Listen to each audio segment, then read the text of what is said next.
국민의힘 공천관리위원회가 첫 회의를 열고 오는 4월 10일 총선 공천 일정을 확정했습니다. 성폭력은 기본, 성폭력 2차 가해, 학교 폭력 등을 부적격 기준으로 정했다는데요. 국민의힘 중앙당사에 나가 있는 이주일 기자 연결해서 자세히 들어보겠습니다. 이주일 기자, 먼저 결정된 내용부터 전해주시죠. 네, 오늘 오후 2시 반부터 이곳 당사에서 공관위 첫 회의가 비공개로 진행됐습니다.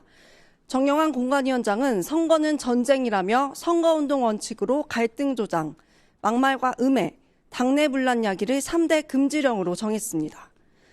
도덕성 심사 기준도 강화했는데요. 성폭력 2차 가해, 학교폭력, 직장 내 괴롭힘, 마약 범죄를 4대 부적격 기준으로 정했습니다.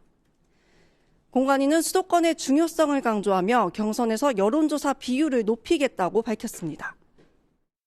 이번 공천의 가장 경합지는 서울, 경기, 인천으로 보고 있습니다. 그래서 수도권 공천을 매우 중요하게 생각합니다. 강남 3구를 제외한 수도권은 당원 20%, 일반 국민 80%로 경선을 치르기로 했습니다. 현역 의원 컷오프 비율은 얼마나 될까요? 네, 당무감사 결과 30%, 공관위 주관 컷오프 조사 결과 40%, 기여도 20%, 면접 10%를 반영해 권역별로 컷오프하기로 했습니다.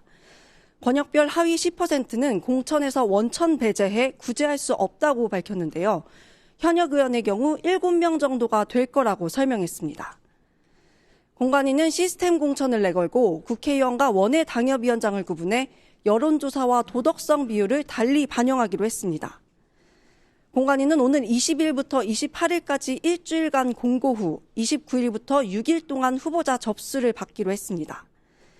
공천 신청 시 불체포 특권 포기 서약서와 금고형 이상 재판 기간 동안 지급된 세비를 전액 반납하는 서약서를 제출하는 것을 의무화했습니다. 지금까지 국민의힘 중앙당사에서 MBN 뉴스 이주일입니다. 안녕하세요. 김주하입니다. 공정하고 신속한 MBN 뉴스, 유튜브를 통해서도 만나보실 수 있습니다.